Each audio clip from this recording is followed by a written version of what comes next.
এই জীবনে সবথেকে সুখী, সবচেয়ে সফল সেই মানুষ যিনি কোনো কিছুর প্রত্যাশা না করে নিজের কাজ করে।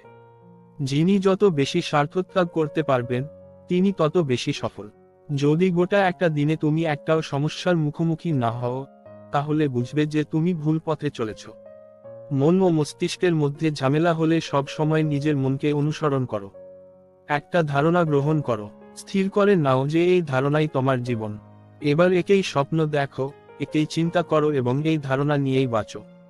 তোমার মস্তিষ্ক, তোমার শরীর, তোমার নার্ভ, তোমার শরীরের সমস্ত অঙ্গ যেন এই ধারণায় পূর্ণ থাকে। আর সব চিন্তাভাবনাকে দূরে সরিয়ে দাও। এটাই হলো সাফল্যের পথ। এভাবেই শ্রেষ্ঠ ধর্মীয় চেতনা জাগ্রত হয়।